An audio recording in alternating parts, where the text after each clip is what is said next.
Bondoso Deus e Pai, obrigado, Senhor, por esse momento, por mais esse domingo em que o Senhor nos permite estarmos aqui reunidos para cultuar ao Senhor. Obrigado por cada irmão que o Senhor trouxe e por aqueles que ainda estão por chegar. Mas ao aproximarmos do Senhor, sabemos que somos pecadores e se o Senhor nos avaliar, certamente encontrará pecados em nós, ó Deus. Por isso eu peço que o Senhor nos perdoe, que o Senhor tire de nós tudo aquilo que possa nos atrapalhar nesse momento, durante o teu culto, e que possamos, ó Deus, sermos adoradores verdadeiros, adoradores que o adorem em espírito e em verdade, que aquilo que nossos lábios entoarem ao Senhor através dos cânticos possam chegar ao Senhor num aroma suave e agradável, e também se tornar verdade em nossas vidas, meu Deus. Nos ajuda assim, abençoa também aqueles que nos acompanham pela internet, seja com todos eles, e nos abençoa, Deus, para que se alguém hoje nos acompanha online ou presencialmente e ainda não crê em Jesus como Senhor e Salvador de sua vida, que ele seja tocado pelo seu Santo Espírito e seja convencido que só em Jesus Cristo ele tem o perdão dos pecados e a reconciliação com o Senhor. Seja conosco e que tudo que façamos aqui seja para a tua honra e a tua glória, Senhor Jesus. É em teu nome que nós oramos. Amém. Boa noite, irmãos. Sejam todos muito bem-vindos. É uma alegria e uma satisfação poder estar com vocês em mais esse culto. Vamos nos colocar de pé. Cumprimente ainda os irmãos, se ainda não cumprimentou, pode sair de seus lugares. E depois vamos acompanhar os músicos e louvar a Deus com alegria, com júbilo no coração.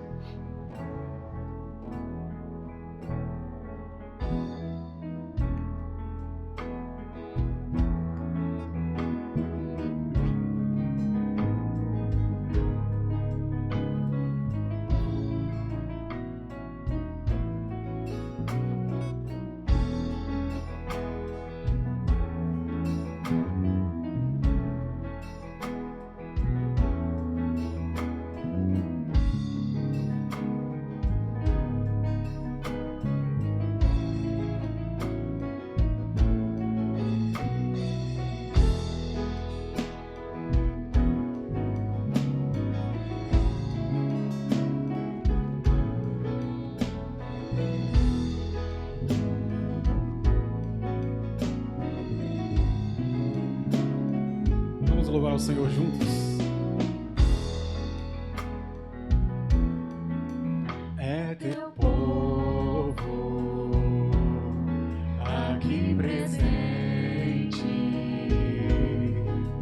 todos numa só voz declarando que só tu és grande, exaltamos teu doce nome.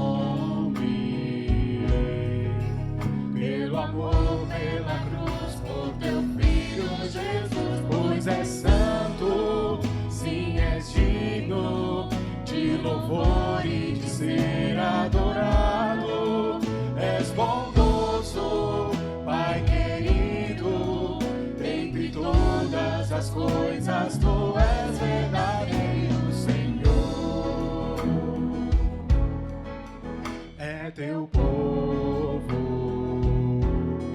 aqui presente, todos numa só voz declarando que só tu és grande, exaltamos teu doce nome,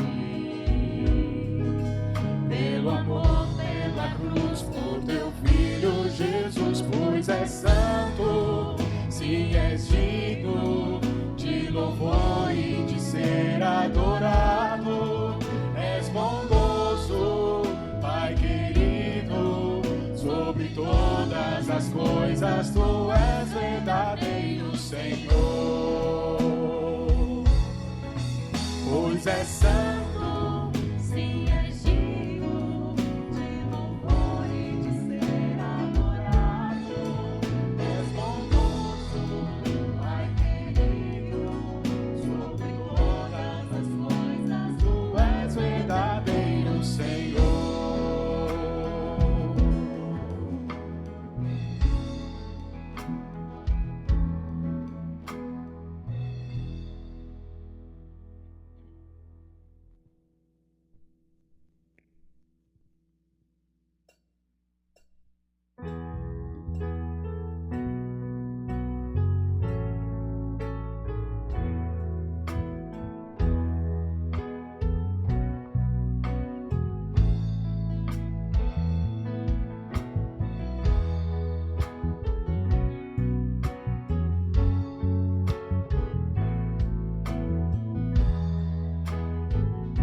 dizer que és meu Deus, és totalmente amável, totalmente digno, tão maravilhoso para mim.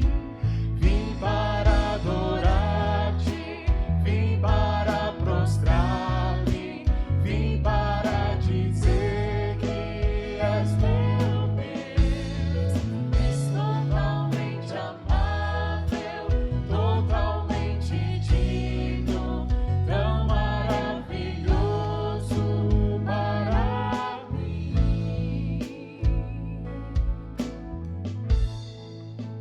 Senhor Jesus, tua igreja está reunida para adorar-te, porque tu és digno, Senhor, só tu és digno. Nós reconhecemos os nossos pecados. Não for o Senhor, nós estaremos perdidos. Nós te agradecemos e te adoramos, nos prostramos diante de ti, Senhor, porque tu és digno, porque tu és maravilhoso para todos nós. O Senhor desceu do céu a essa baixa terra, se fez pobre, se fez miserável, se fez menor do que anjos, menor do que nós mesmos, e morreu morte de cruz. Nós te louvamos, Senhor, nós te agradecemos. Que o nosso coração esteja dobrado, Senhor, diante de ti, para te dizer que tu és o nosso Deus, que não é o dinheiro, que não é a saúde, que não são as benesses, que não são os bens que temos, que independente das nossas lutas, das provas que passamos, independente de qualquer situação que estejamos enfrentando, tu e somente tu és o nosso Deus. Obrigado por nos trazer até aqui, obrigado porque as tuas misericórdias têm nos acompanhado dia a dia. Vemos, contemplamos maravilhados o teu cuidado, o teu zelo por nós, apesar de nós. E apesar de nós, o Senhor tem sido muito bom. Obrigado por tudo, Senhor. Cuide daqueles que estão te clamando, enfermos, procurando, Senhor, bálsamo e alívio das suas dores. Que o Senhor se faça presente nas provações e que eles alcancem graça de ti, Senhor, para suportar as dores que vem enfrentando. Tem pessoas da nossa igreja que estão sofrendo, que estão te clamando, Deus. Atende às orações dos que te clamam, segundo as tuas misericórdias e a tua vontade. Mas que independente de qualquer coisa, a alegria de ter o Senhor em nossas vidas superabunde e transborde e seja maior do que qualquer tristeza e provação. Nós te adoramos, prostrados em teu nome. Amém. Abra sua Bíblia no capítulo 5 do livro de Hebreus, a carta de Paulo aos Hebreus.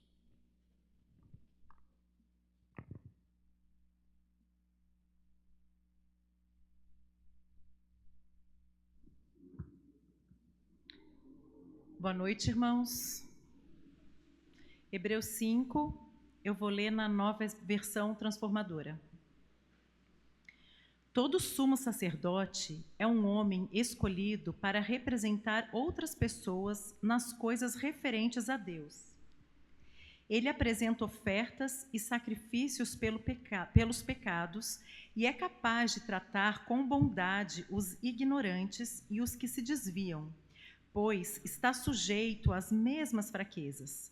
É por isso que precisa oferecer sacrifícios pelos próprios pecados, bem como pelos pecados do povo. Ninguém assume essa posição de honra por si só. Ele deve ser chamado por Deus, como aconteceu com Arão. Por isso, Cristo não tomou para si a honra de ser sumo sacerdote, mas foi Deus que lhe concedeu essa honra, dizendo: "Você é meu filho, hoje eu o gerei." E em outra passagem diz: "Você é sacerdote para sempre, segundo a ordem de Melquisedeque." Enquanto Jesus esteve na terra, ofereceu orações e súplicas em alta voz e com lágrimas. Aquele que podia salvá-lo da morte, e as suas orações foram ouvidas por causa da sua profunda devoção. Embora fosse filho, aprendeu a obediência por meio de seu sofrimento. Com isso, foi capacitado para ser o sumo sacerdote perfeito e tornou-se a fonte de salvação eterna para todos que lhe obedecem. E Deus o designou sumo sacerdote segundo a ordem de Melquisedeque. Há muito mais que gostaríamos de dizer a esse respeito, mas são coisas difíceis de explicar. Sobretudo, por que vocês se tornaram displicentes acerca dos que ouvem? A esta altura, já deveriam ensinar outras pessoas e, no entanto, precisam que alguém lhes ensine novamente os conceitos mais básicos da palavra de Deus. Ainda precisam de leite e não podem ingerir alimento sólido.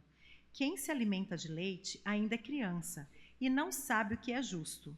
O alimento sólido é para os adultos, que pela prática constante são capazes de distinguir entre certo e errado. Amém.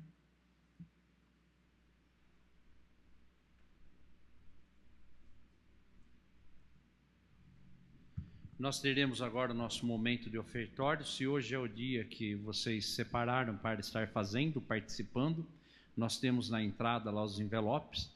E enquanto os músicos cantarem, vocês podem vir e participar à frente. Temos também pelos meios eletrônicos, as informações estão no telão. Nós sempre avisamos que para que você possa participar, você deve ser um crente, entendendo que você não está fazendo uma troca, uma barganha com Deus, mas que é um privilégio você participar da manutenção da igreja com os recursos que Deus mesmo lhe concede. Além de ser um privilégio, também é uma responsabilidade dos crentes manterem a igreja.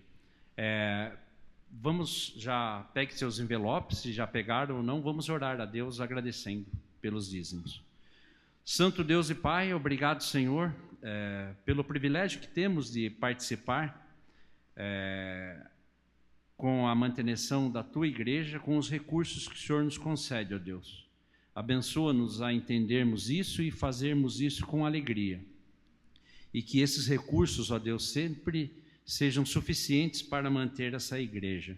Abençoe a todos que assim entendem. É em Teu nome, Senhor Jesus, que eu peço e agradeço. Amém. Podem se colocar em pé, vamos acompanhar os músicos. Queridos, só uma correçãozinha que eu gostaria de fazer, porque eu falei que a carta era de Paulo aos Hebreus. E quando eu desci, eu me lembrei do detalhe que a gente não sabe quem é a autoria, tá bom? Pode fazer a introdução.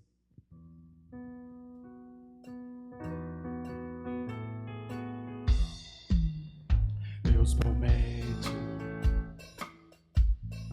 Desculpa. Deus promete grandes coisas conceder a qualquer que peça, crendo que há de obter a resposta sem na fé enfraquecer. Nossa fé Jesus contemplará. Nossa fé Jesus contemplará. Tudo que Jesus promete dá. Ele vê o coração e responde à petição. Nossa fé Jesus contemplará. Deus tem prometido a quem não duvida, dá-lhe tudo quanto a Ele suplica. Ele o prometeu e não irá negar. Nossa fé Jesus contemplará. Nossa fé Jesus contemplará. Tudo que Jesus promete dá. Ele vê o coração e responde à petição. Nossa fé Jesus contemplará. Deus já grandes maravilhas operou por alguém que firme nele confiou e que dá promessa e nada duvidou. Nossa fé Jesus contemplará. Nossa fé Jesus contemplará. Tudo que Jesus promete dá. Ele vê o coração e responde à petição. Nossa fé Jesus contemplará. Pode se assentar, crianças de 0 a 11 anos, por favor, venham à frente.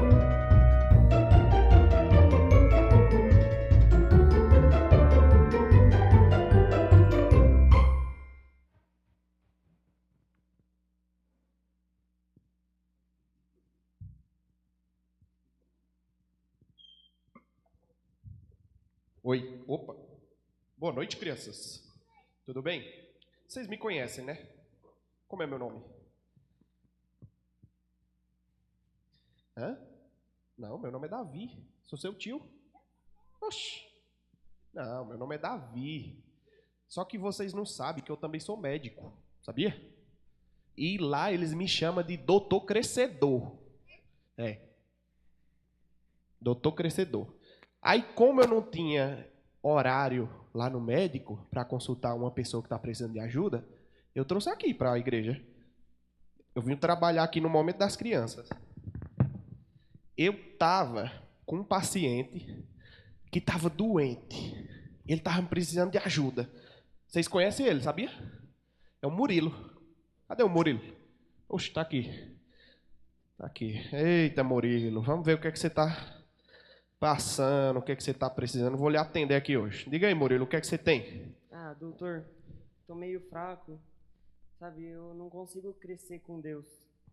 Tô meio distante. Eu sinto que eu tô diminuindo, sabe? Diminuindo? Mas você é tão grandão. Olha, no meu caso, eu tenho um remédio aqui que faz crescer.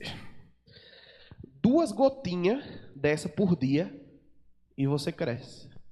Mas peraí, você falou crescer com Deus? Isso. Ah, é com Deus? Ah, é com Deus, criança. Não é só crescer, ficar grande. É com Deus. Então, já que é para crescer com Deus, nós temos que olhar aqui, ó. Porque eu até posso dar um remédio, mas o melhor remédio está aqui, ó. Está na palavra de Deus. Então, eu li hoje de tarde, não sei se você conhece, Murilo.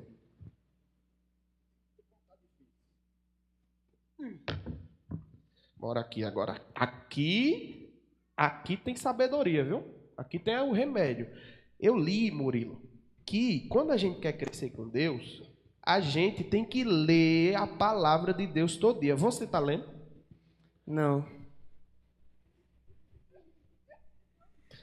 Nessa outra parte aqui, Murilo, ó, tem que orar todos os dias, a todo tempo. Você está orando? Não, também. Rapaz, como é que você quer crescer com Deus, Murilo, desse jeito? Tem que orar, Murilo, tem que ler a Bíblia para crescer com Deus. Então, vou dar uma receita para você aqui, tá bom? Vou passar o remédio aqui, ó. Minha caneta mágica. Orar 70 vezes 7 por dia. Lê a Bíblia sem parar, para não ficar doente, tá bom? Porque se você fizer isso, você vai crescer com Deus. Vá, pegue. Entendeu? Entendi. Agora eu vou começar a ler a Bíblia todos os dias, orar para crescer com Deus. Muito bem. Quem quer crescer com Deus também aqui? Então, já que todo mundo quer crescer com Deus, nós vamos cantar uma música muito bonita que fala que a gente tem que crescer e não diminuir, tá bom?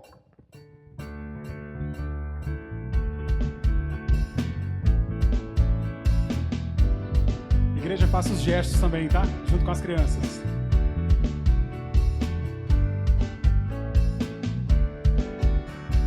Leia a Bíblia e faça a oração. Faça a oração. Faça a oração. Leia a Bíblia e faça a oração. Se quiser crescer. Se quiser crescer. Se quiser crescer. Leia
Peraí, vamos consultar aqui o coração desse menino para ver se tá bom.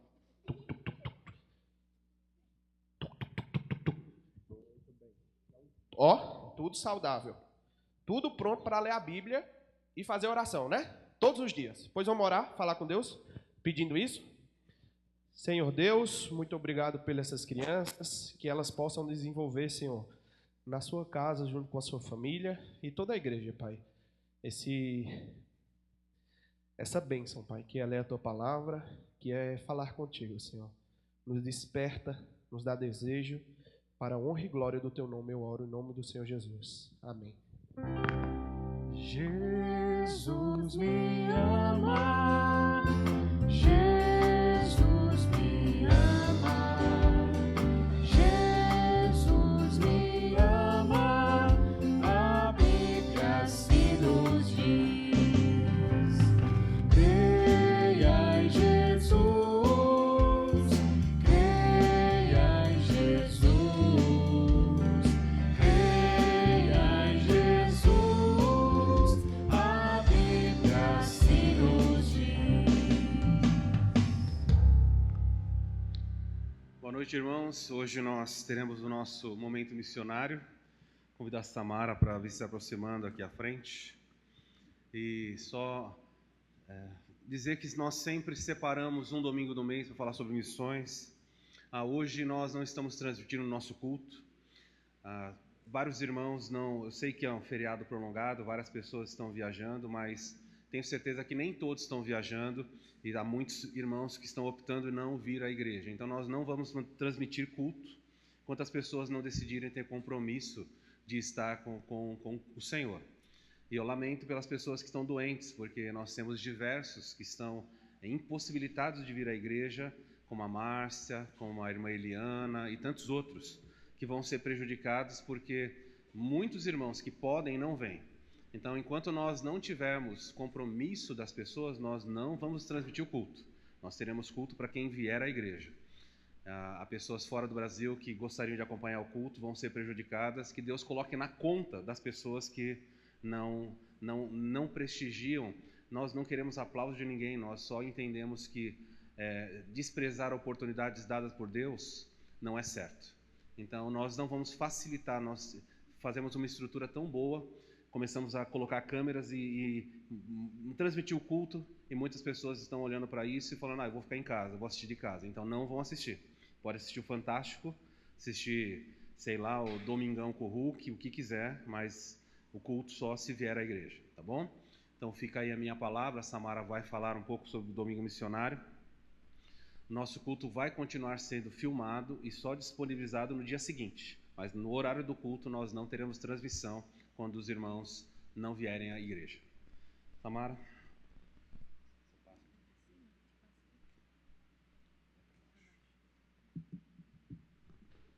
Boa noite, irmãos.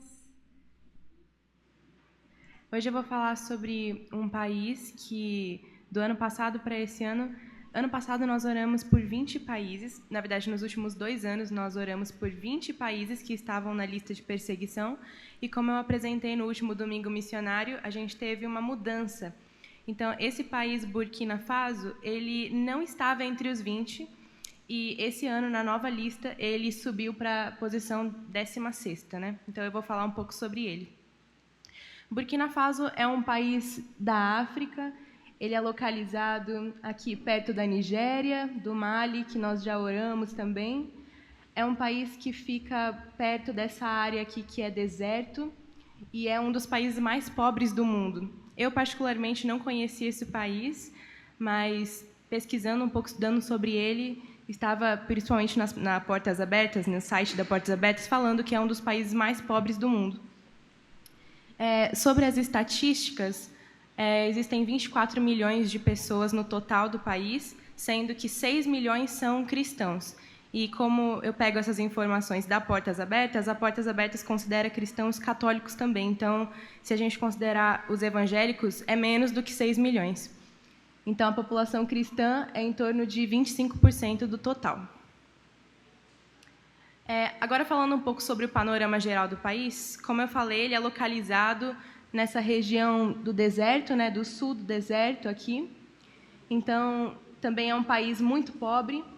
E sempre que a gente fala de um país pobre, a gente tem que pensar que, nesse caso, é um país dominado pela religião islâmica. Ou seja, os cristãos não têm nenhum tipo de valor nesse país. E, além disso, pensar num país que é localizado no deserto, um país pobre, os cristãos eles sofrem todos os tipos de desigualdade social. Além disso, eu trouxe 2 dados históricos, que em 2015 o terrorismo jihadista aumentou demais no país e em 2022 teve um golpe militar. Então, antes eles tinham lá um líder que estava sendo um ditador e aí os militares acabaram tomando o poder, mas não trouxeram estabilidade política, porque os militares assumiram o poder e começou uma guerra entre as milícias islâmicas e os militares, e o país atualmente vive essa falta de controle, essa instabilidade política. E quem mais sofre são sempre os pobres e os marginalizados, no caso, os cristãos. Aqui são alguns efeitos dessa desigualdade social que os cristãos sofrem.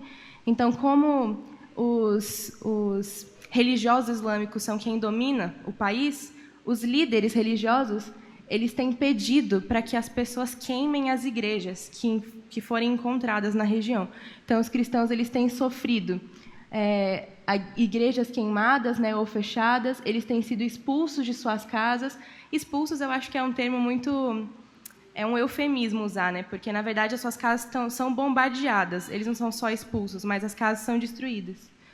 Eles têm os seus negócios saqueados, são chamados de deslocados internos, porque eles fazem parte do seu país, mas, ao mesmo tempo, não são reconhecidos pelo governo, então são deslocados dentro do próprio país, por isso internos, deslocados internos. Sofrem ameaças constantes e têm sofrido muita violência e insegurança nos últimos anos. Por causa de todas essas características, Burkina Faso está na 16ª posição no ranking de perseguição. Como as mulheres cristãs sofrem perseguição nesse país? Nos últimos domingos missionários, não muda muito o tipo de perseguição que as mulheres sofrem. É sempre em torno de sequestros, estupro, casamentos forçados e uma conversão forçada ao islamismo. Isso é igual em todos os países que nós já vimos até agora. Uma única diferença foi o que eu trouxe aqui embaixo. Eu sei que está pequenininho, mas eu tirei de propósito do Portas Abertas, que eles colocam que as mulheres cristãs são expostas à violência sexual e as filhas dos líderes de origem muçulmana são particularmente visadas.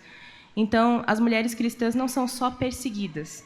As filhas dos líderes religiosos, elas são o alvo, porque você machucando, você estuprando essas meninas, você vai estar ofendendo o pastor, o líder religioso, e trazendo vergonha ali para a igreja, para aquela comunidade.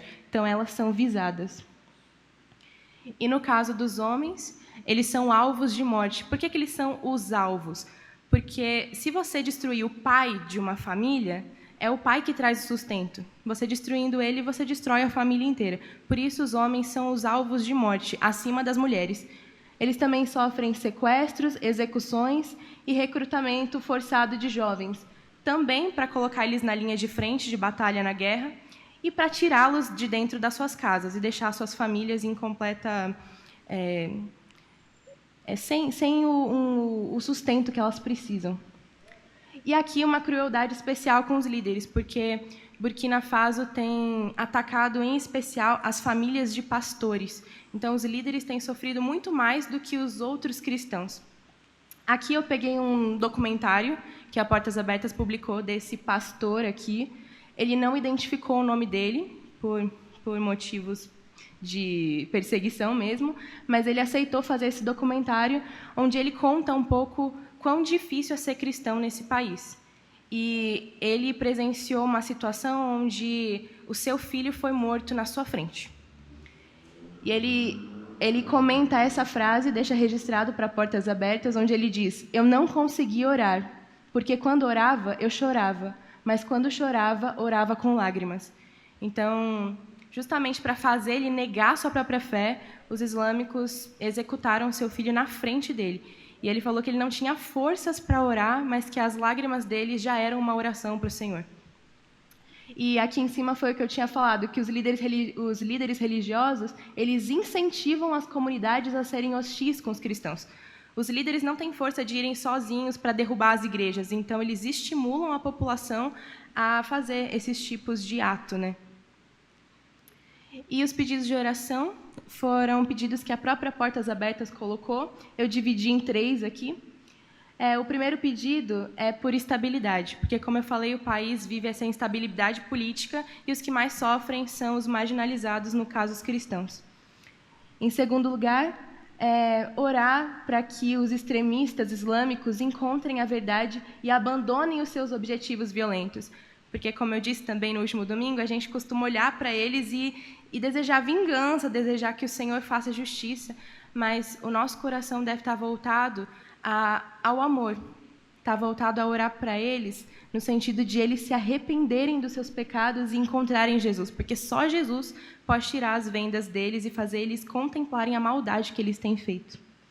E, em último lugar, pedir a Deus que Ele conforte e supra todas as necessidades dos cristãos, principalmente aqueles que têm perdido seus filhos, perdido seus familiares, só por conta da sua fé, por professarem a fé em Jesus. Então, eu vou orar. Senhor Jesus, eu gostaria de, aqui em Tua presença, levantar um clamor, Senhor, pela igreja perseguida, em especial pelos nossos irmãos em Burkina Faso, Senhor. Só o Senhor sabe a tristeza, a dor que eles têm enfrentado por proclamarem Jesus Cristo como Senhor. Eu peço que o Senhor possa estar trazendo estabilidade política, que possa cessar essas guerras, Senhor, esse caos e tantas mortes, tanto sofrimento. Que o Senhor traga consolo às famílias que têm perdido seus filhos, perdido seus pais, Deus, perdido queridos por amor a Ti. Só o Senhor pode trazer paz e consolo nesse momento. E pedimos, acima de tudo, que o Senhor possa tirar as vendas daqueles que têm causado, Senhor, essa perversidade, essa tristeza, todos aqueles extremistas islâmicos, que o Senhor possa invadir os seus corações, Deus, e fazer com que a verdade de Jesus Cristo ilumine suas vidas, que eles possam ter uma mudança drástica na sua vida, Deus, e que eles deixem de praticar a maldade para proclamarem o Teu nome, Deus. Usa a nossa igreja, usa as nossas orações para trazer esse suporte aos nossos irmãos e que o Senhor use também todas essas situações para fortalecer a nossa fé, porque a nossa fé é muito pequena em relação à fé dos nossos irmãos que estão sofrendo essas perversidades, Deus. Esteja cuidando da sua igreja aqui e ao redor do mundo. É isso que eu te peço, Senhor. Em nome de Jesus, amém.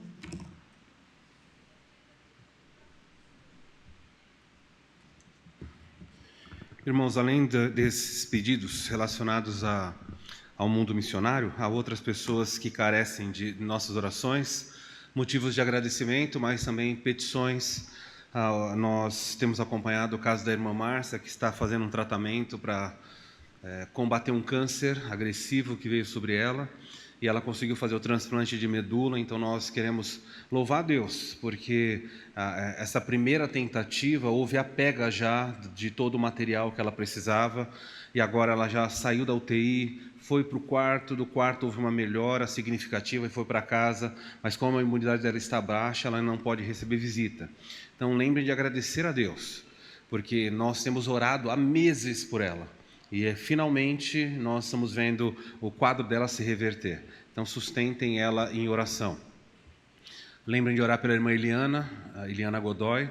Essa noite ela não passou bem, a pressão dela caiu a 10/6 e ela precisou ser socorrida com resgate e foi para o HUSF aqui, e depois pediram uma transferência para a UTI do Seibin, Hospital Seibin em Atibaia, e ela está lá, então, fazendo reposição de sódio. Identificaram que a parte do sódio dela estava muito, muito baixa, o que estava trazendo uma série de complicações para ela.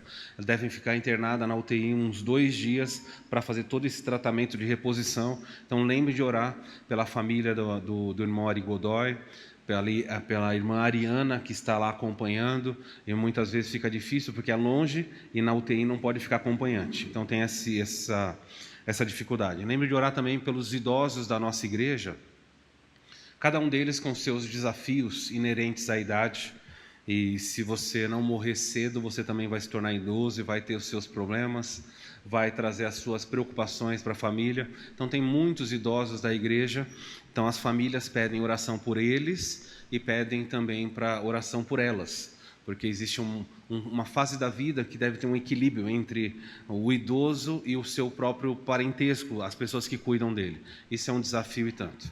E por fim, nós queremos orar por direção da nossa igreja. Ontem eu falei para os jovens sobre o despertar. Os que estavam ontem vão lembrar disso. E Deus promova um despertar na nossa igreja. Nós muitas vezes oramos por nações, por situações, mas nós precisamos de um despertar aqui, no nosso coração, e nós. Então vamos orar, tá bom?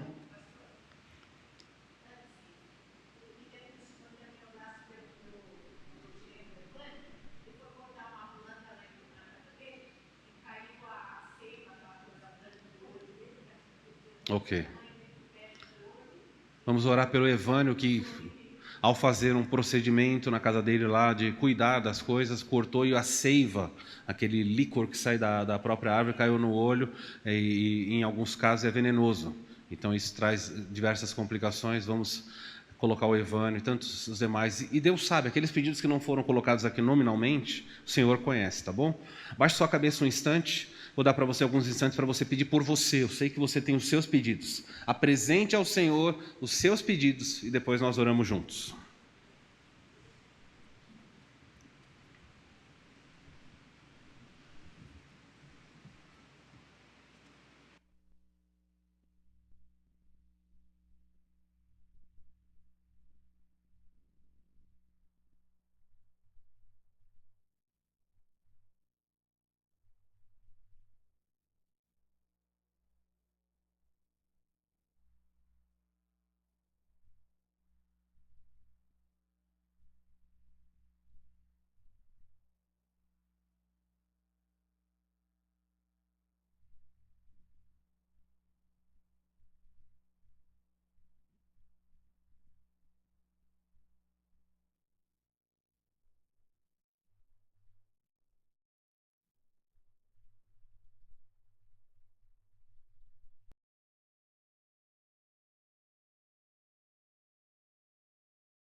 Aproximamos do Senhor em ousadia, reconhecendo que o Senhor é um Deus que nos ensina a orar e ouve as nossas orações e responde conforme o teu querer. Tu és soberano e ouvistes cada um dos pedidos individualmente que foram feitos aqui. Há muitos pedidos que não são compartilhados, são pedidos privados, mas que o Senhor os conhece, que o Senhor os recolhe, que o Senhor os trata. Minha oração é para que aqueles pedidos que foram feitos aqui, que se harmonizam com a sua santa e soberana vontade, venham a receber um sim da sua parte o mais rápido possível. Que o Senhor derrame graça, favor, que o Senhor olhe e levante o seu rosto sobre o seu povo, nos dando paz, direção. Nós temos as nossas questões individuais, Senhor. Há muitas questões que foram colocadas aqui, a maioria delas na parte de saúde. Visita a cada um desses irmãos que foram mencionados aqui nessa noite e aqueles que sequer o nome foram trazidos. Senhor, cura, trata, conforta, direciona, usa os médicos, os remédios, que seja da forma como o Senhor decidir, que o Senhor abençoe o seu povo que precisa de socorro. Nós clamamos ao Senhor porque do seu trono de graça é que vem as respostas, o favor, a solução para os nossos problemas. Cuida das nossas vidas, Senhor, da nossa saúde. Dá-nos sempre a bênção de podermos ser tratados pelos médicos, mas dá-nos a certeza de que acima dos médicos está o Senhor. E o Senhor não precisa, o Senhor usa os remédios, usa os médicos, mas o Senhor não precisa nada disso. Se for do seu querer, a uma ordem sua, todo problema vai se resolver. Te louvamos especial nessa noite pela vida da irmã Márcia. Depois de meses, temos orado por ela, estamos vendo a sua boa mão agindo, Senhor, e que haja sucesso nesse tratamento e que logo ela possa estar conosco. Ela que sente tanta falta da igreja. Abençoa a tua filha, para que logo ela esteja conosco. Eu oro, Senhor, também, pedindo um despertar espiritual na nossa igreja. Longe de nós esteja a apatia da alma e do coração. Senhor, não permita que as bênçãos que o Senhor concedeu a essa igreja, bênçãos tecnológicas, se tornem pedra de tropeço. Que ninguém se acomode, que ninguém se afaste e se contente à distância ser um mero espectador. Isso não é cristianismo, isso não é igreja. Igreja é vida na vida. Igreja é o ajuntamento solene de pessoas. E nós queremos pedir que o Senhor desperte o seu povo. É um privilégio. Vimos nessa noite países em que isso não pode acontecer e talvez pela enormidade de bênção que o Senhor tem nos dado, todo o conforto, toda a tranquilidade, isso faz com que o nosso coração entenda que isso é normal, que isso vai ter o tempo inteiro. Ó Deus, perdoa aqueles que não olham para esse solene momento como algo ímpar na vida deles. Sei que muitos estão viajando, sei que muitos têm as suas adversidades, mas sei que há um número enorme de pessoas que, podendo estar, muitas vezes optam por não estar. E é sobre eles que eu peço que a sua mão vá, Senhor, ao encontro deles, para promover o arrependimento e, se necessário, o Senhor os discipline, para que eles entendam que igreja não é opção, é um mandamento do Senhor. Desperta o seu povo, usa a sua palavra para isso. Louvado seja o Senhor, porque faz sempre o seu querer nas nossas vidas. Abençoa as demais igrejas que estão reunidas nessa noite. E onde tiver o seu povo, a palavra seja aberta e ensinada com clareza, e haja edificação e salvação. Nós oramos assim em nome de Jesus. Amém. Irmãos, abram suas Bíblias, Apocalipse capítulo 19. Vamos caminhar mais um pouco nesse texto. Estamos caminhando para o final desse livro. Com a graça de Deus, no tempo certo, vamos concluir. Enquanto você abre sua Bíblia, eu tenho alguns avisos importantes a passar. Nós temos uma classe que acontece domingo de manhã, uma classe que é conhecida como classe de novos membros, uma classe onde nós apresentamos as verdades fundamentais da fé cristã e principalmente nós explicamos um pouquinho como é a nossa igreja. Então, aqueles que têm um desejo de conhecer melhor a nossa igreja para se tornar membros, é o caminho, é obrigatório para isso, tá bom? Nós temos aí um aviso, IBR Kids está se aproximando, crianças de 4 a 12 anos, são encontros que nós temos aqui, é o próximo sábado, Isa? Sábado agora, próximo sábado, nós teremos aqui o nosso encontro, vai ser dia 26, se não me falha a memória, nós estaremos juntos aqui, tragam as crianças, que seja um tempo proveitoso para elas. Nós também temos aí o Ministério de Casais, dirigido pelo Evânio e pela Kelly, que eles não estão aqui. No mês de maio, nós teremos o nosso encontro, sábado às 19h30, então separe essa data para que você invista no seu casamento. Tem bastante tempo. Eu não tenho com quem deixar as crianças. Para quem é esse ministério? Casais, casados e noivos podem participar, tá bom? Divulgue, convide. Belas, então são dois avisos aí. Belas é o grupo de mulheres da igreja e o Hobbits é o grupo de homens da igreja. Então esses dois grupos, homens e mulheres, eles estão sendo convidados para que no dia 1º de maio, vai ser um feriado, esse ano tem vários feriados prolongados, mas no dia 1º de maio, o irmão Celso abriu o espaço da casa dele, lá em Toledo, e convidou homens e mulheres, e as crianças, claro, também podem participar. Nós passaremos lá um dia agradável, se o Senhor assim permitir. As maiores informações vão ser postadas depois, o Celso vai avisar, nós não vamos divulgar endereço, nada disso, mas ele vai informar. Quem quiser seja membro da igreja ou visitante, é muito bem-vindo. Há um custo. Qual o custo? R$15 por pessoa, até 11 anos é isento. Então, crianças até 11 anos não pagam nada e de 12 anos completo em diante, R$15 por pessoa, tá bom? É um custo bem simbólico só para termos um tempo lá juntos. É isso, tem mais avisos? Tem um aviso aqui, passou, o retiro de famílias no fim do ano. Não vamos avisar com mais tempo. Planeje-se para quando chegar lá em novembro, você fala, deixa em cima da hora. Estamos avisando desde o começo do ano passado, ou aliás, desde o final do ano passado, participe. E após o culto, hoje nós temos panqueca. Falaram que hoje tem panqueca de carne e panqueca de frango. Fique conosco. E se você falar, não gosto de comer de noite, leve, coma durante a semana. Tudo vendido por preço bem módico e é por peso. Então você pega quanto você quiser também, tá bom? Se você nos visita, seja bem-vindo. Hoje não temos visitantes online, porque não tem transmissão, mas se você nos visita aqui, seja muito bem-vindo. Abra sua Bíblia em Apocalipse 19, vamos avançar nesse texto, tirar as lições que nós precisamos. Hoje vamos continuar falando sobre o casamento do Cordeiro.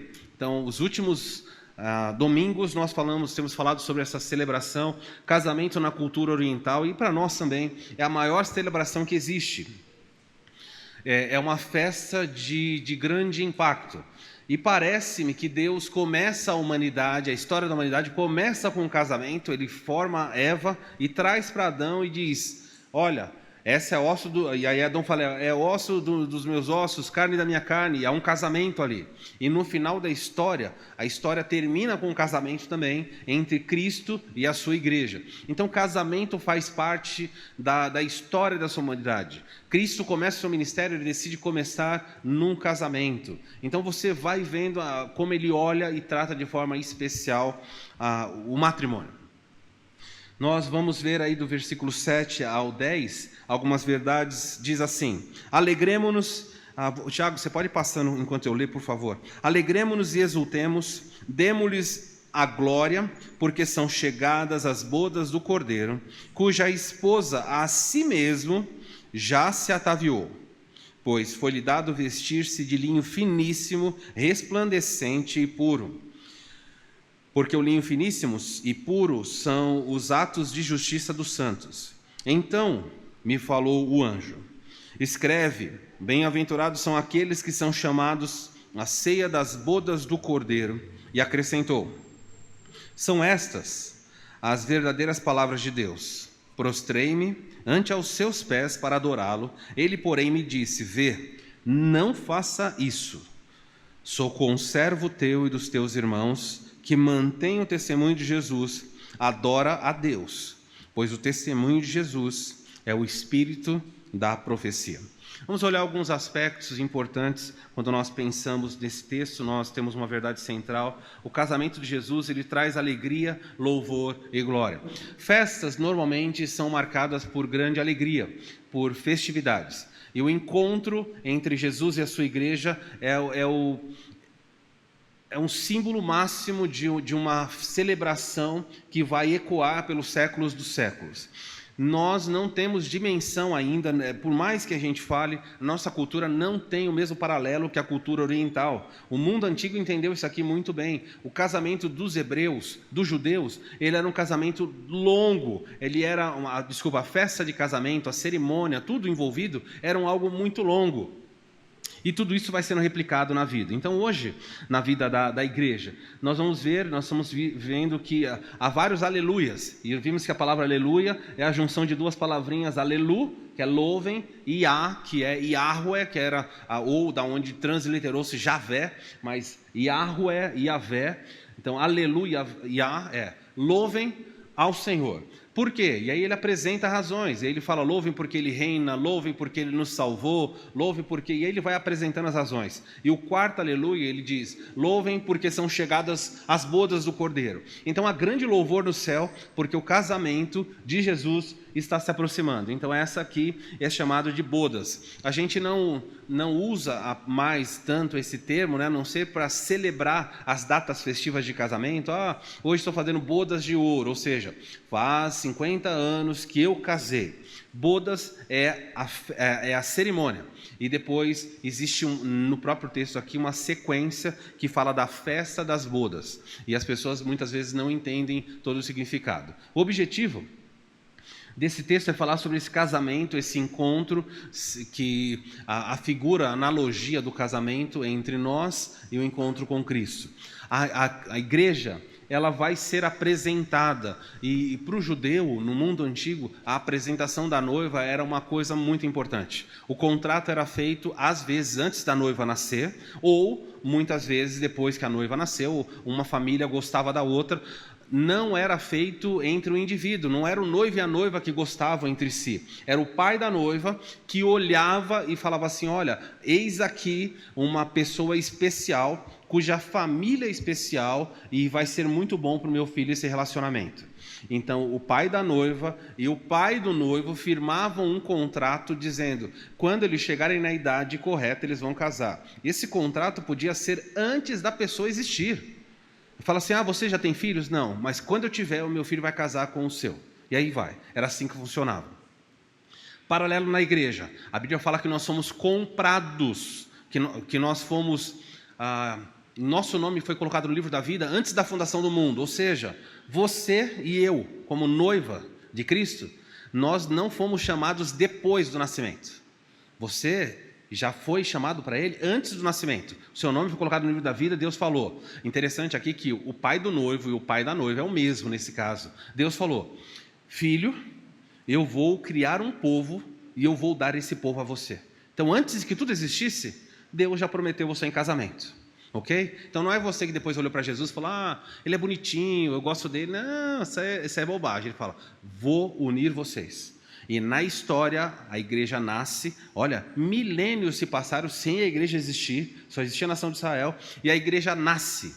E quando a igreja nasce, existe um pacto ali, a promessa no mundo, antes do mundo existir, e o pacto firmado aonde? Na cruz. Então ele fala assim: eu estou comprando essa noiva para mim.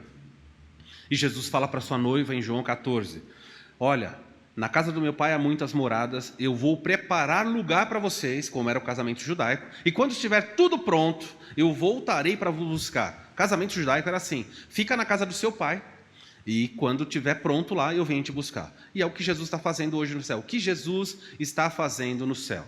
Ele não é pedreiro, ele não está no céu construindo casa, porque ele fala: na casa do meu pai já tem moradas, eu só vou preparar lugar para vocês. Então ele está preparando tudo, e no momento adequado ele volta para buscar sua noiva. No casamento judaico, o noivo vinha sem nenhum aviso, normalmente depois de um ano, era a data mais ou menos. E quando o noivo voltava, ele não vinha até a casa da noiva, ele ia até a beirada ou a parte do caminho, e alguém gritava: eis o noivo! E a noiva, que durante esse ano todo, ela ficava sempre de prontidão, porque o noivo podia vir com 9 meses, podia vir com 1 ano, ou com 13 meses, né? 1 ano e 1 mês, não tinha. Quando o noivo falasse: eis a noiva, tinha que estar pronta. Mas como ficava mais ou menos por volta de 1 ano, ela tinha companheiras que estavam ali sempre prontas, damas de honra. Isso acontece ainda hoje, né? Já perguntaram por que quando tem um casamento, entra a noiva e você tem damas de honra? De onde inventaram isso? Não tiraram esse negócio. Da onde tirou a ideia de padrinho, de convidados? Isso aí vem muito da cultura judaico-cristã. É assim, toda essa estrutura, ninguém bolou, vem de um contexto bíblico. E o que acontece é que o noivo vem buscar a noiva, então a noiva sai ao seu encontro. Na Bíblia isso é chamado de arrebatamento da igreja. Hoje vamos falar sobre os benefícios de ser a noiva de Cristo. Então, Cristo foi preparar lugar. Há um momento que ele vem até o meio do caminho, como o casamento judaico era, e a igreja sobe para se encontrar com ele e vai para a casa do pai, como era a cerimônia judaica. Por que o noivo leva a noiva para a casa do seu pai? Para participar de uma série de apresentações. Era um tempo de grande honra. O centro da cerimônia era o noivo. O noivo era homenageado. Eu sei que na nossa cultura a noiva é o centro. Naquela época não. O noivo era o centro, e o noivo tinha a alegria de apresentar para a sua família a noiva. Fala: eis aqui a minha noiva. É uma noiva que era apresentada virgem, pura, imaculada. Ele ia lá e apresentava para o seu pai. Depois ele apresentava para os seus familiares. Depois ele apresentava para as pessoas que estavam ali da sua convivência. É o que Cristo faz. Ele apresenta a noiva para o Pai. Ele apresenta a noiva para os seres celestiais, para os anjos. Ah, mas os anjos não conhecem a igreja hoje? Conhecem, mas eles não conhecem a igreja glorificada. Quando ele apresentar a igreja glorificada, os seres angelicais vão falar: uau, que lindo isso que o Senhor fez. E o que acontece? Esta apresentação acontece no céu. Então tem um casamento celestial ali.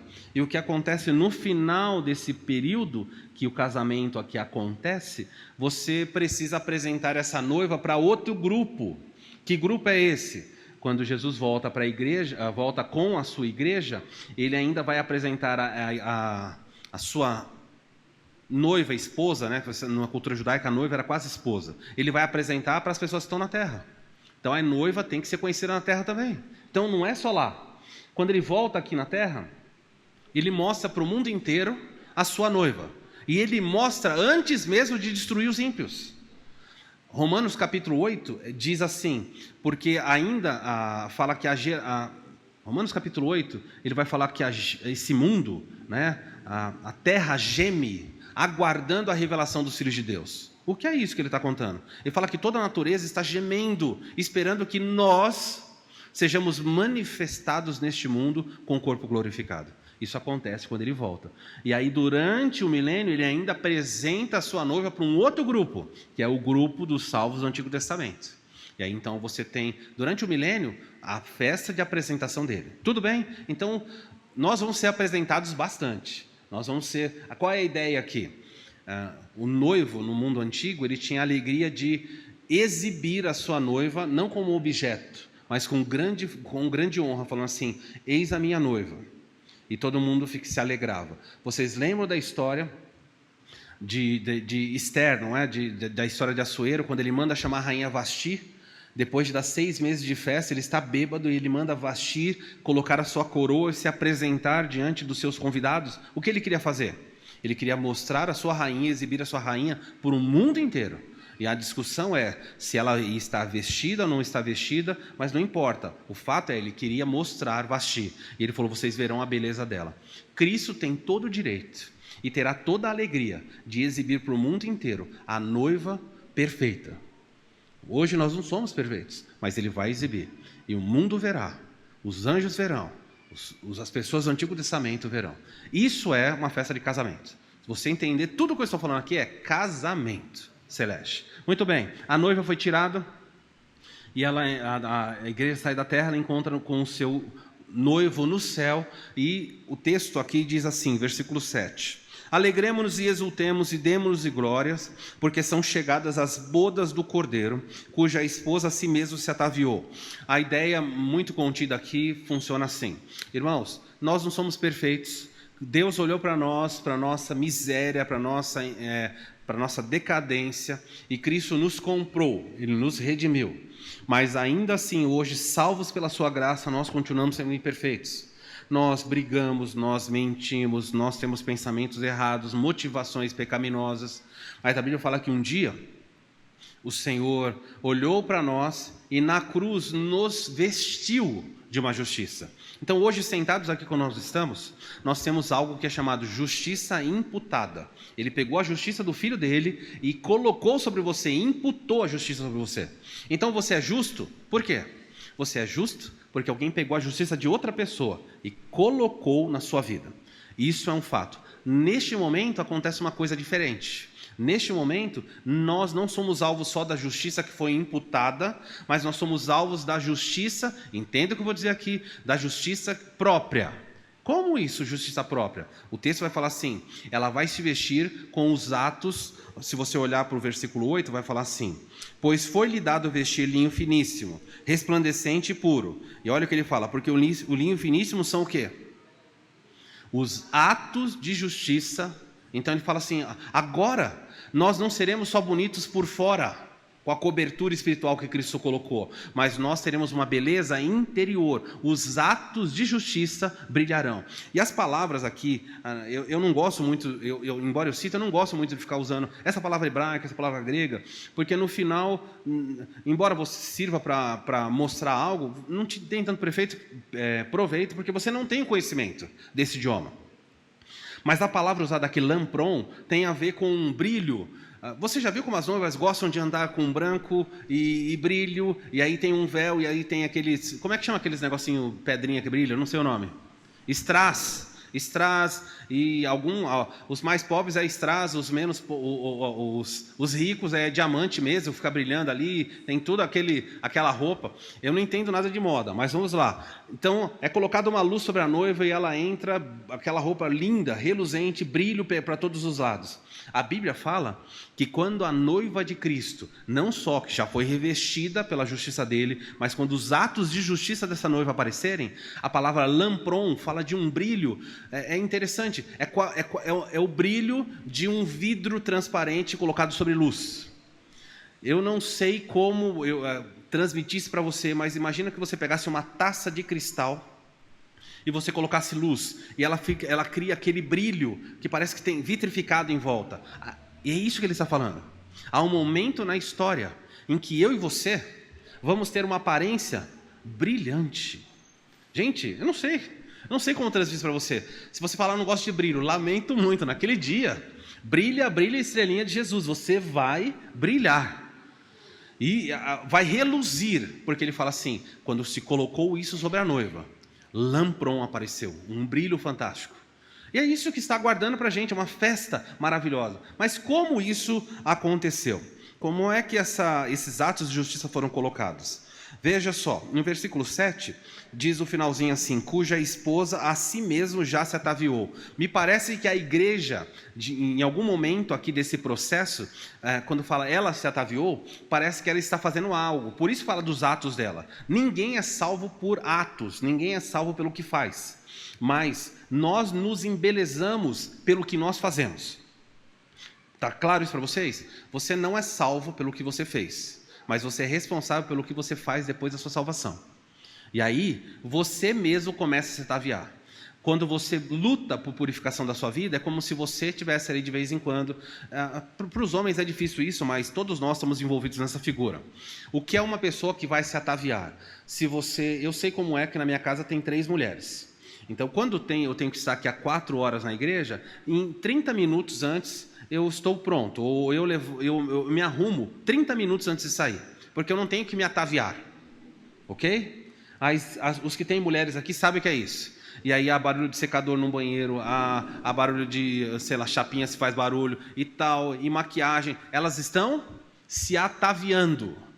E o texto fala que a noiva, ela sabendo do encontro com Cristo, ela começa a se preparar. E como é que você faz isso? São os atos de justiça que nós praticamos.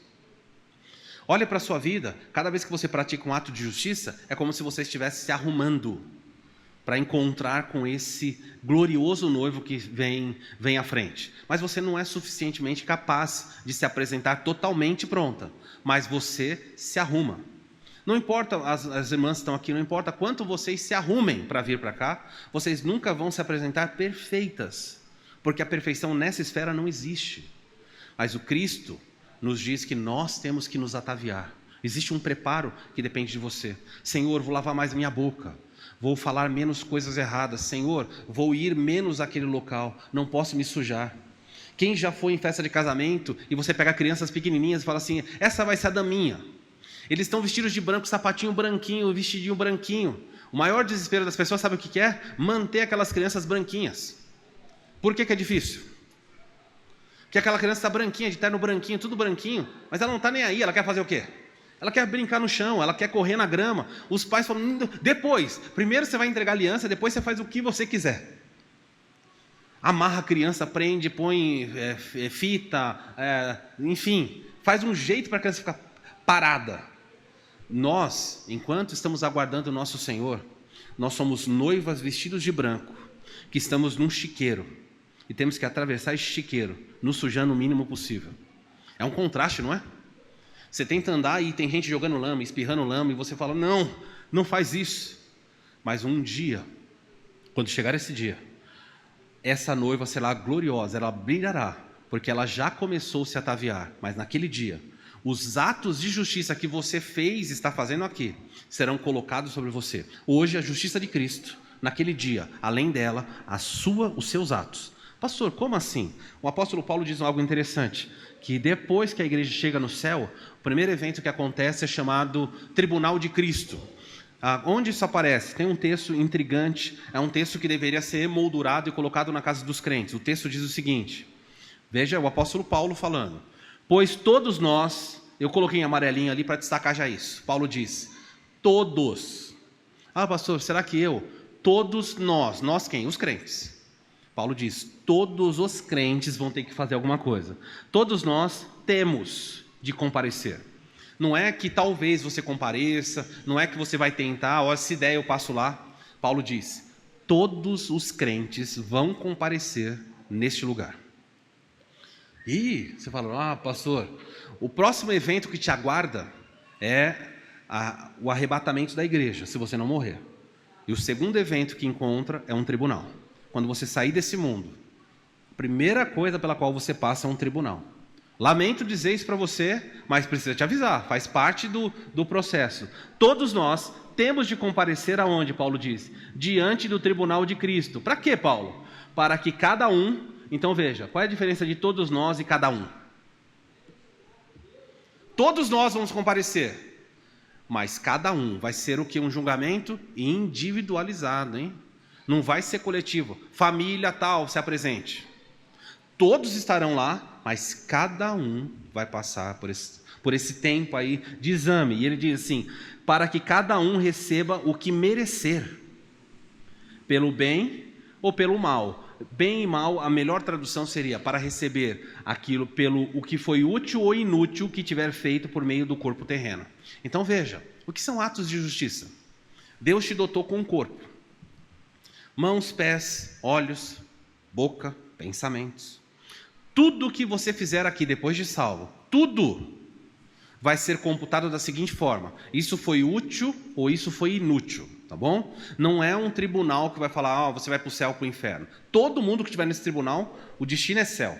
Mas a pergunta é, você vai receber ouro, prata ou bronze?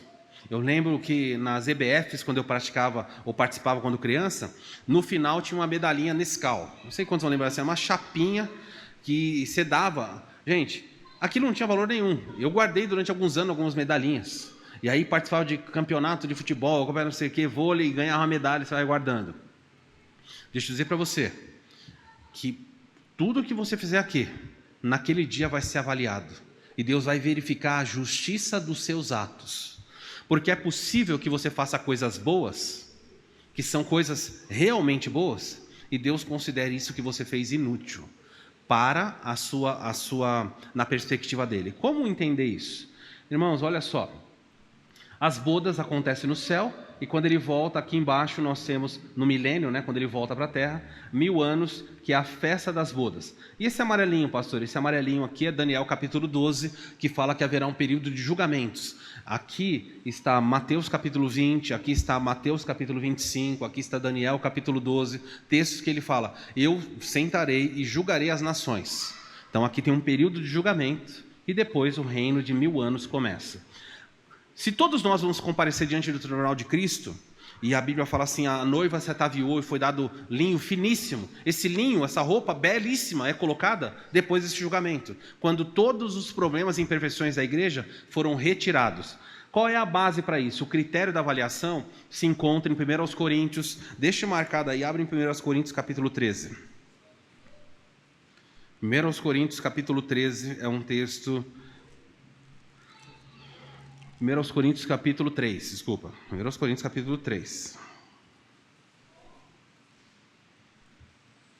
Do versículo 10 em diante, o apóstolo Paulo fala também, tanto em 2 Coríntios como aqui, ele fala sobre o critério que nós seremos avaliados, os nossos atos. Versículo 10 diz assim, segundo a graça que me foi dada, que graça é essa? É a graça de ser apóstolo. Paulo fala, segundo a graça que me foi concedido de ser apóstolo, lancei o fundamento como prudente construtor. Então Paulo diz, quero que vocês saibam, eu como apóstolo recebi de Deus a graça de colocar os fundamentos da igreja. De modo que você aprende rapidamente aqui, que toda igreja bíblica, ela é fundada sobre o fundamento dos apóstolos. E fundamento é algo que coloca no início de uma obra, não no final. Fundamento. Então, ou seja, igrejas bíblicas são fundamentadas no ensino apostólico. De modo que hoje não tem mais apóstolos. Igrejas que têm apóstolos na atualidade, elas não são fundamentadas no ensino apostólico. Se alguém aparece hoje como apóstolo, já é um sinal de que aquela igreja não é apostólica. Simples assim. Não dá tempo de explicar. Paulo diz, eu coloquei o fundamento. Eu, apóstolo. Ah, mas só Paulo colocou? Não. Você pode ler na sua casa depois Efésios capítulo 2, versículo 20 a 22, quando ele fala, a igreja é fundamentada sobre o fundamento dos profetas e apóstolos. Então ele diz, todos os apóstolos são fundamentos da igreja, sendo Cristo Jesus a pedra principal. O que sustenta tudo é Cristo. Em cima de Cristo estão os apóstolos e os profetas do Novo Testamento. Função apostólica. Eles tinham que trazer conhecimento que estava oculto. Ou seja, Paulo diz, Deus decidiu revelar para vocês coisas que foram ocultas de outras gerações, e agora eu trago para o conhecimento de vocês. Aí Paulo, a primeira coisa que ele revela é que Deus tem um grupo entre os gentios que ele quer salvar. Os judeus jamais aceitariam isso. E Paulo diz, o Senhor trouxe ao conhecimento agora. Muito bem, dito isso, ele continua. Versículo 10 ainda, lancei o fundamento como prudente consultor. Se você tiver caneta, cria a palavrinha outro. Ele fala, eu coloquei o fundamento, e agora ele fala outro. Esse outro não tem nome. O eu, você sabe, é Paulo. E o outro? O outro ele não coloca nome, mas eu vou colocar nome para você. Outro aqui são os pastores. Ele fala, eu coloquei um fundamento, e o outro vai edificar sobre ele. Paulo falou, eu coloquei o fundamento da igreja. Deus vai levantar bispos. Então, a palavra bispo, pastor ou presbítero é a mesma coisa na Bíblia. Ele fala, outro vai edificar. E foi o que aconteceu. Os apóstolos morreram e veio a era dos pastores. Os pastores começaram a edificar sobre o fundamento que é Cristo. Eu não posso criar outro fundamento. Eu pego o ensino apostólico e vou edificar em cima dele. E ele fala assim, porque ninguém pode lançar outro fundamento além do qual foi posto Cristo Jesus. E a bagunça que existe hoje é porque pessoas, os outros que surgiram, começaram a edificar e tentaram edificar sobre o fundamento errado. Você tem o catolicismo romano edificando sobre Maria. Paulo não colocou Maria no fundamento da igreja. Você tem o mormonismo edificando sobre delírios de um homem chamado Joseph Smith. Você vai ter Charles T. Russell, da Testemunha de Jeová, criando fundamentos fora de Cristo. Paulo diz, qualquer um que apresentar o outro evangelho, diferente do que eu estou falando, seja maldito, seja anátema. Então o fundamento não pode ser mudado, é Cristo.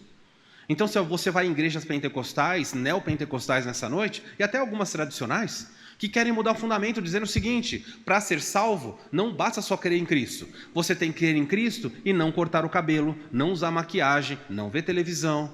Você tem que crer em Cristo e ser dizimista. Você tem que crer em Cristo, e aí vem, qualquer coisa que você coloca é outro fundamento. Paulo diz, só Jesus, só pela fé. Então, eu coloquei o fundamento e morri. Outro vai edificar. E ele dá um alerta aqui de ameaça para os pastores. Cuidado com o que você vai edificar. Não pode mudar o fundamento. Verso 12, ele fala, contudo, se alguém edifica, agora apareceu diferente. Ele fala, eu, outro e alguém. Mudou de figura. O alguém aqui, você pode se incluir agora no alguém.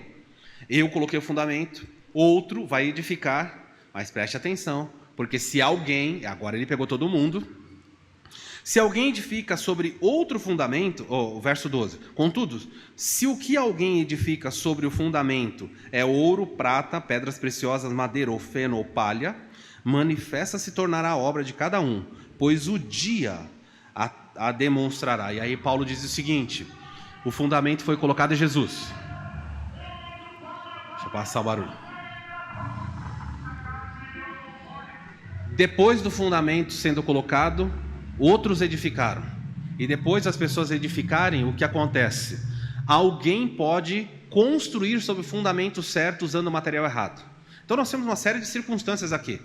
Fundamento certo, material certo.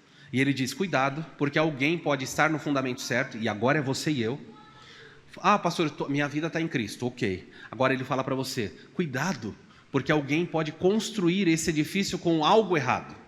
E o grande perigo, muitas vezes, de uma parábola como essa, é o que nós chamamos de analogia ponto a ponto.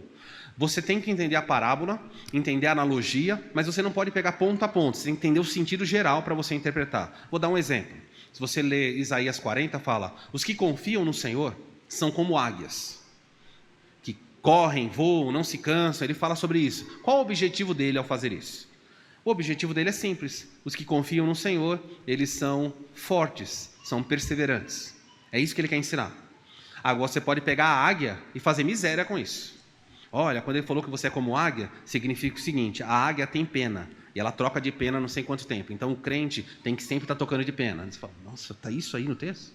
Olha, a águia enxerga de longe. Então o cristão tem que ser alguém que tem uma visão elevada sempre. Será que é isso que Isaías quer dizer? A águia ela tem um bico, e ela voa muito alto. Então o cristão nunca pode voar baixo, ele tem que voar alto. Aí você fala, eu nem voo, eu só ando. O que eu vou fazer na minha vida? A analogia não pode se pegar cada ponto de uma parábola e aplicar, senão você fica louco. Então o que ele vai dizer aqui é o seguinte, cuidado com o que você vai edificar, porque você pode usar coisas que são duradouras ou coisas que não são duradouras. O que é duradouro? Se você submeter o ouro ao fogo, o ouro, mesmo depois do fogo, ele perdura. Então veja, esse julgamento aqui tem a ver, esses dois aqui estão ligados. Paulo diz que a obra será manifestada pelo fogo. Que fogo é esse? O fogo do olhar de Cristo. Lembra que nós vimos que ele falou, e o Senhor tinha olhos como de fogo? Ele olha e ele consome aquilo que você fez, a sua motivação vai ser avaliada naquele dia. Eu posso estar pregando nessa noite sobre o fundamento que é Cristo. Eu posso ser um pastor ortodoxo, e sou, ensinando verdades, mas no final, Deus vai avaliar a minha motivação. Eu posso estar fazendo hoje para a minha glória. Eu posso estar fazendo para no final alguém falar, pastor, como você fala bem. Pastor, gostei do seu estudo. Quando Cristo avaliar isso, ele fala, você colocou sobre o fundamento certo, mas o que você fez é palha, não serve, não vai durar para a eternidade. Você já conseguiu o que você queria, você já teve o seu aplauso. É só isso que você vai receber. Os meus olhos vão avaliar. Você pode chegar aqui na igreja, tocar, cantar, você pode servir, você pode visitar alguém, e tudo o que você está fazendo é para a sua própria glória. E o texto fala, naquele dia, os olhos do Senhor vão avaliar. Você pode estar cuidando dos seus filhos, você pode estar tratando a sua esposa, você pode estar fazendo um monte de coisa certa, mas naquele dia ele vai avaliar o que você fez. Pode ser que ele avalie, ou você colocar um copo de água, fazer uma comida para os seus filhos. Eu muitas vezes vejo irmãs falando assim, pastor, eu não sei, eu não tenho feito nada para a glória de Deus, eu fico em casa a maior parte do tempo. E aí, às vezes, nós não entendemos isso. Lembra que Jesus falou, qualquer um que der um copo de água a um dos pequeninos, deu a mim? Ele considerou aquilo útil. Mas é possível que você faça uma coisa grandiosa e ele chama aquilo de inútil. Então você tem que se preocupar com a motivação com que você faz, porque os seus atos naquele dia vão ser manifestos. E esse texto aqui é uma mensagem de alerta. Deus quer apresentar você luminoso, brilhante, puro, mas ele vai avaliar o que você está fazendo. E ele fala que ouro e prata e pedras preciosas, quiser marcar na sua Bíblia, pedra preciosa aqui não é diamante, não é rubi, nada disso.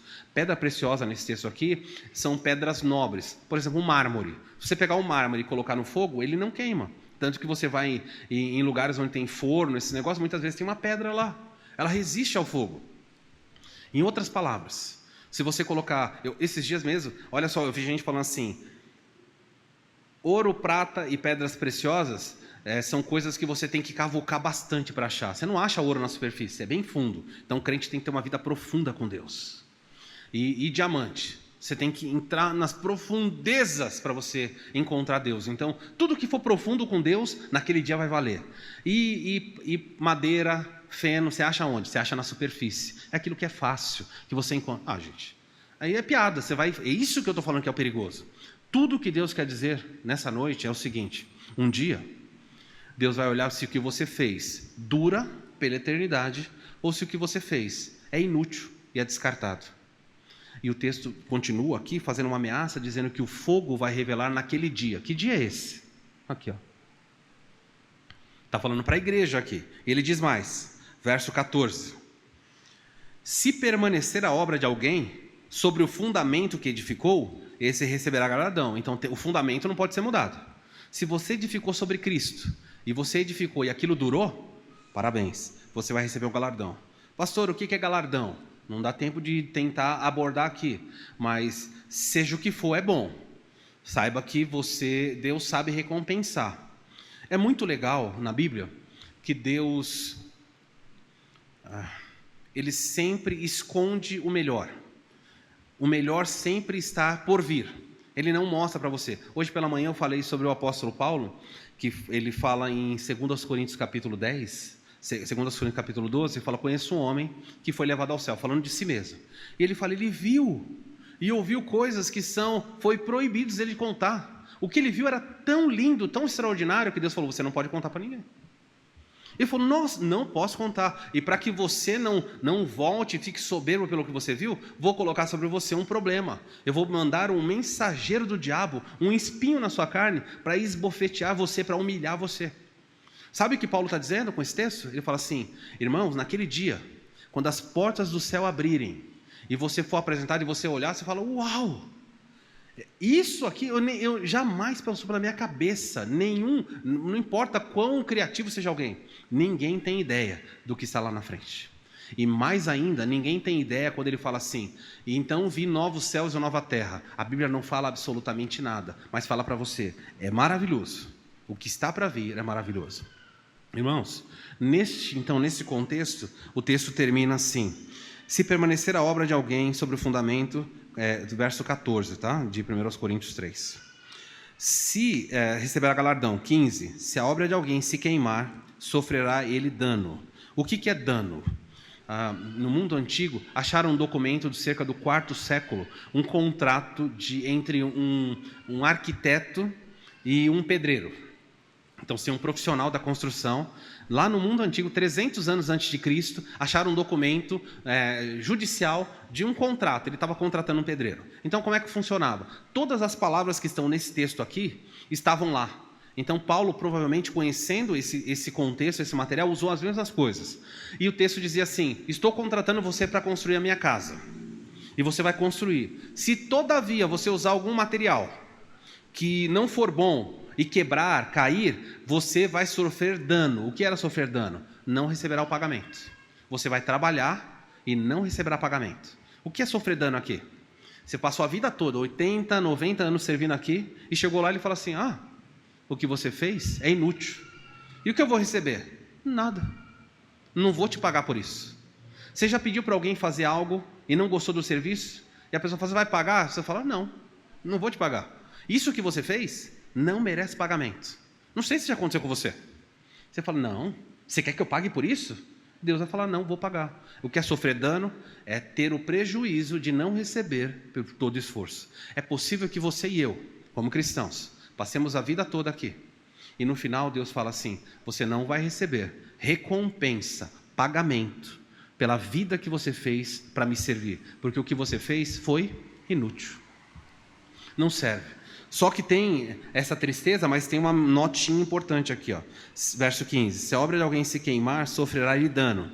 Mas essa pessoa será salva, todavia, como através do fogo. Então ele diz, naquele dia, se você construiu sobre o fundamento que é Cristo, e chegou lá e o que você fez foi inútil, você não recebe recompensa. Mas, todavia, essa pessoa será salva. É importante saber disso ou não?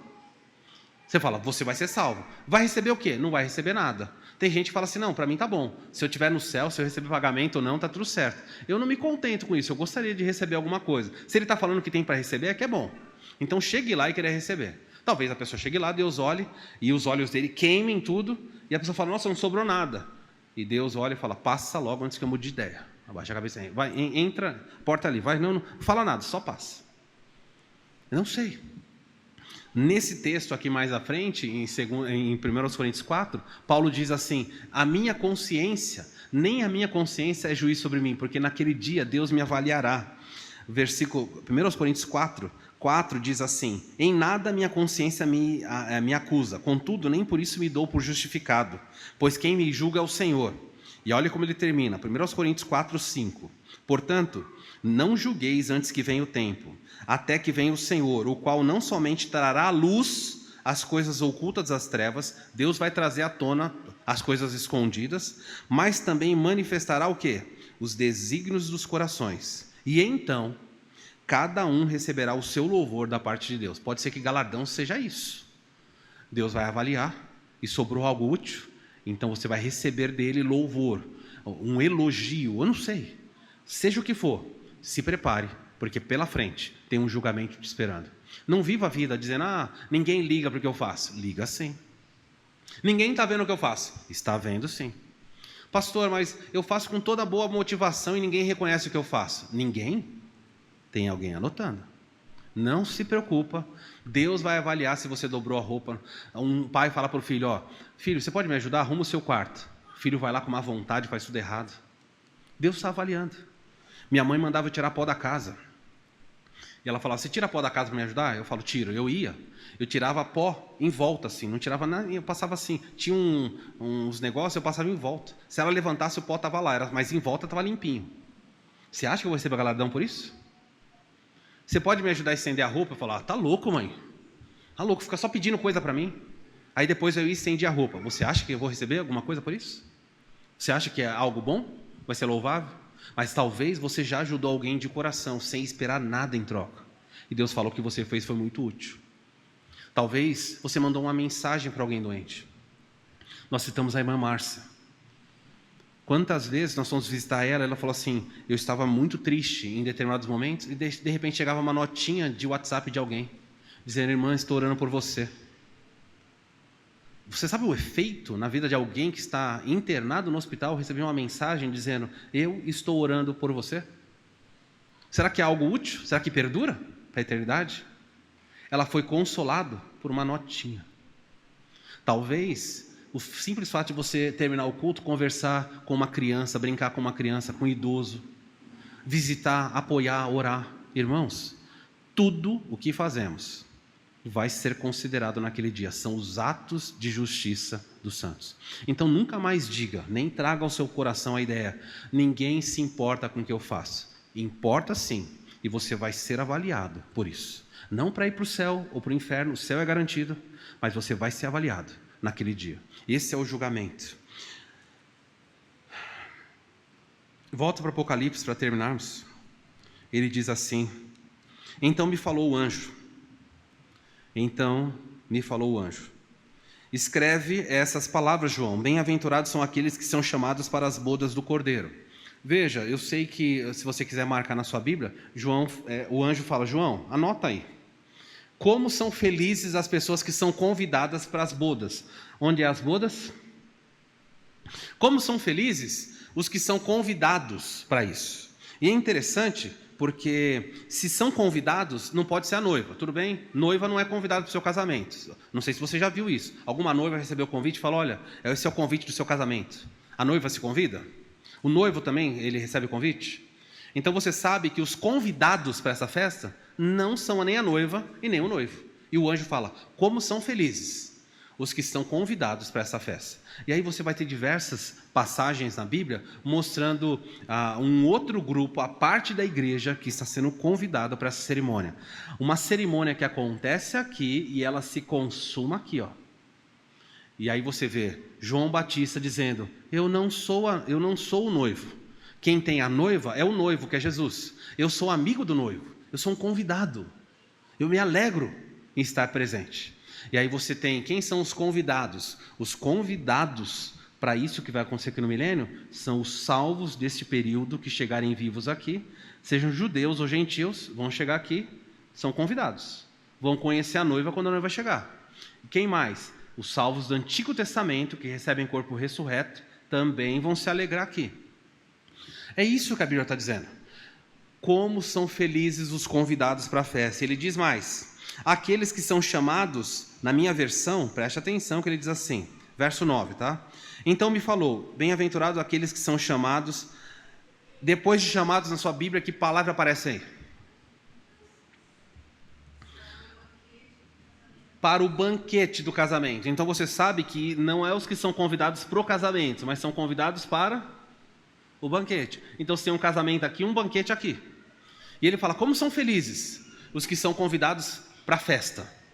Não é legal você ser convidado para a festa? Tem gente que não gosta de ser convidado só para o casamento. Eu já fui num casamento, em São Paulo, muitos anos atrás, e aí tinha o casamento Elite A e Ralé B, alguma coisa assim. E é verdade, eu fui no casamento. Quando terminou, foi dito assim, olha, vou pedir para as pessoas que vieram dessa igreja, que era a igreja onde eu estava, vou pedir para todos descerem no salão de baixo da igreja, lá haverá uma recepção. E nós descemos para o salão de baixo, e lá teve uma recepção. Nada de errado com isso. E aí tinha um bolo, serviram um bolo, guaraná, tal, serviram, ok. E depois nós pegamos o ônibus e voltamos para a nossa cidade. Mas teve um grupo também que estava na festa, que saiu dali, um grupo grande também, que foi levado para um buffet. E teve uma outra festa. Então teve duas. Os que ficaram embaixo da igreja e os que foram para lá, na mesma cerimônia. E aí no outro dia o pessoal falou, nossa, ontem foi muito bom. Você foi? A pessoa falou, eu estava lá, onde você foi? Você não foi? Gente, a gente foi lá. Que lugar maravilhoso. A pessoa, mas eu não fui. Você foi aonde? Eu fui num... Desci, tinha uma escadinha. Que escadinha? Lugar lindo. E aí, gente, gerou um problema na igreja tremendo. Porque você que falou, você não é VIP, desculpa. Você não foi convidado. Você comeu só coxinha? Desculpa, a gente foi no outro lá, serviram coisas que eu nunca vi na minha vida. E ficou uma situação bem triste. Ninguém é convidado, ninguém é necessariamente obrigado a convidar nada para ninguém. Mas eu quero dizer para você que o texto fala, como são felizes os que são chamados para essa festa. Mateus capítulo 8, rapidamente, irmão, só para contextualizar, Mateus 8 diz assim para nós.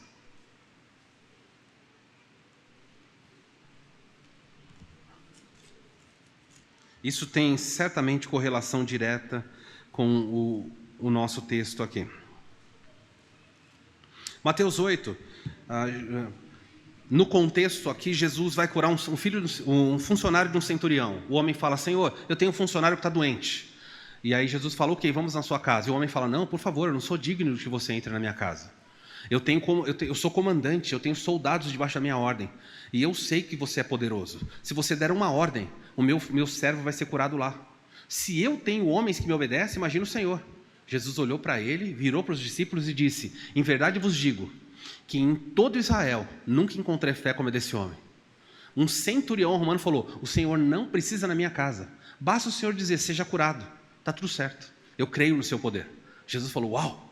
E aí, nesse contexto que ele diz assim, ouvindo isso, verso 10, Mateus 8, 10. Ouvindo isso, Jesus admirou-se e disse aos que seguiam, em verdade vos digo que nem mesmo em Israel achei fé como esta. Preste atenção agora. Digo-vos que muitos virão do Oriente e do Ocidente e tomarão lugares à mesa com Abraão, Isaque e Jacó no reino dos céus. Reino dos céus é o reino que vem dos céus, o reino que chega dos céus. Onde é isso? Eu vos afirmo que do Ocidente e do Oriente virão pessoas que se assentarão numa mesa. Com quem? Abraão, Isaque, Jacó. É a festa, gente. É isso aqui que está acontecendo. E Jesus falou, romanos vão estar lá, bragantinos, todo mundo vai estar lá, desde que sejam convidados, salvo para aquele momento.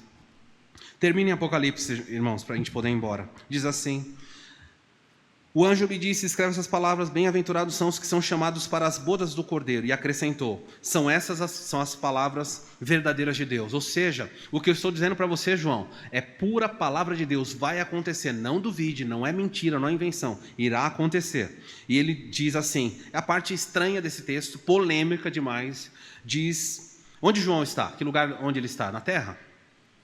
Ele está no céu. João é o que de Cristo? Um apóstolo. Olha como mostra que a Bíblia é um livro inspirado por Deus. Ele não esconde o que ele fez, fala. Prostrei-me, João dizendo, eu me prostrei ante aos pés do anjo para adorá-lo. Como é que se chama isso? E aqui pega fogo os debates. João está lá no céu. Ele olha para essa glória e ele se curva diante do anjo. E o texto não esconde, fala, me curvei para adorá-lo. E aí na hora, imediatamente, já tomou aquela pancada do anjo, falou, levanta imediatamente, não faça isso. Eu sou conservo teu e dos teus irmãos. Adora só a Deus. Muitos debatem aqui dizendo assim que a ideia de João não era tanto de adoração no sentido de adorar ele como Deus, mas uma ideia assim, ele se rendeu, foi tão grande o que ele fez que ele se curvou ali. Mas a polêmica está feita aqui. Hoje o tempo não permite eu estender isso, mas eu quero tirar uma aplicação fundamental. Certa vez isso aconteceu com Pedro, em Atos capítulo 10, quando Pedro vai na casa de um centurião chamado Cornélio. Quando Pedro se chega na casa, em Atos 10, o homem sai e se ajoelha. E Pedro pega, levanta, não adora a mim, eu sou humano, não me adore. Então o primeiro papa da história recusou a adoração. Para os romanistas já aprendeu uma coisa de pronto aqui. Primeiro que Pedro não foi papa, mas se eles dizem que Pedro é o primeiro papa, ele falou, levanta, não me adore, e não deixou Cornélio adorar. Em Atos capítulo 14, Paulo está em Icônio, aquele texto que eu falei do apedrejamento de manhã. Tentam adorar ele e Barnabé, chamam Paulo de Zeus e Barnabé de Hermes, e querem sacrificar um touro em homenagem a Paulo. E o texto fala aqui, com muito custo, Paulo correu no meio da multidão, rasgou as vestes e falou assim, homens, por que vocês fazem isso? Nós somos iguais vocês, não vão me adorar. E Paulo não deixou ele ser adorado. Os verdadeiros apóstolos não aceitam adoração. Mas sabe o que acontece com os apóstolos da atualidade? Sabe o que acontece com os bispos da atualidade? A pessoa se curva, ele fala, claro, eu sou uma pessoa especial. Se você está aqui e você venera qualquer outra coisa sem ser Deus, você é um idólatra. Nós temos na nossa igreja, em muitas igrejas afora, pastorlólatras. Pessoas que só vêm à igreja quando o pastor está. Pessoas que veneram o pastor. Quando esse pastor fala, o poder de Deus. Irmãos, eu sou tão pecador quanto você. Então, se você me idolatra, vai perguntar quem eu sou para minha esposa. Vai lá. Pergunta para minhas filhas, fala, seu pai é assim? Esse homem extraordinário de Deus. Vai lá, pergunta lá. Pare com essa bobagem. Todos nós aqui somos pecadores. Não adorem ninguém. Só Deus. Qualquer pessoa que aceitar o seu aplauso e você quiser carregar, você sabe que é falso. O anjo não aceitou adoração. Pedro não aceitou adoração, Paulo não aceitou adoração, todos eles falaram, só a Deus. É essa a verdade que tem que ser guardada. Pastor, eu gosto tanto dessa igreja, goste, mas não adore. Eu gosto tanto, não adore, todos nós somos pecadores, adore só a Deus. E o texto termina, ele porém me disse, não faça isso, sou conservo teu e dos teus irmãos. Eu não tenho tempo, a semana que vem eu falo um pouquinho sobre conservo teu. E a alegria, que é você ouvir um anjo dizendo, eu estou aqui para te servir. Vamos ver o que isso significa na vida de um cristão. Que alegria ouvir um anjo poderoso como esse falar assim, se levanta, eu sou conservo, ou seja, eu sou tão servo quanto você. Mas nesse caso, João, eu sou inferior a você, porque Deus me enviou para servir você. Você fala, uau! O anjo dizendo, eu estou aqui para te servir, não você se curvar diante de mim. Vamos orar. Semana que vem nós finalizamos. Pai, nós precisamos muito da compreensão bíblica. A sua palavra, nesse texto dessa noite, nos diz para nos prepararmos, porque à frente vem um julgamento que não deve ser temido como punição, mas um julgamento que deve nos estimular à prática de boas obras, porque elas serão avaliadas. De modo que quem está aqui nessa noite e acha que o que faz é pequeno demais, é insignificante demais, talvez hajam mães aqui que ficam em casa cuidando de crianças, trocando fralda. Talvez hajam pessoas aqui que trabalham em serviço simples, mas que mantêm integridade, humildade, mantêm o Senhor no centro da vida. Tudo isso está sendo contado, tudo isso. Talvez hajam pessoas aqui que servem ao Senhor mandando mensagem para alguém, confortando, encorajando, orando. São servos do Senhor que trazem luz no meio das trevas. Computada está sendo cada uma dos nossos atos, para que naquele dia sejam considerados úteis diante do Senhor. Livra-nos, Senhor, do desejo maligno de querer o aplauso, de querer o reconhecimento, de achar que nós somos mais do que somos. Senhor, obrigado por nos humilhar. Nós somos verdadeiras esponjas de glória. Se tivermos uma menor chance, vamos nos exibir. Queremos exibir o carro que nós temos, o celular que nós temos, a casa que nós temos, a roupa. Queremos mostrar como os nossos filhos são bonitos, educados, como o nosso casamento é tão especial. Deus, naquele dia o Senhor vai avaliar com os olhos de fogo a verdade. E o que restar é o que vamos receber. Obrigado por esse aviso. Temos tempo para colocar em ordem a nossa vida. Nos ensina, digno é apenas o Cordeiro. Nada mais nesse mundo é digno como Ele. Honra, louvor e glória ao nome de Cristo Jesus. Nós oramos no nome dEle. Amém. Vamos ficar em pé, vamos terminar o culto com essa canção.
Pode se assentar.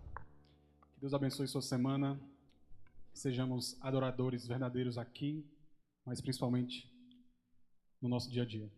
Ao som do pós-lúdio, estamos encerrados.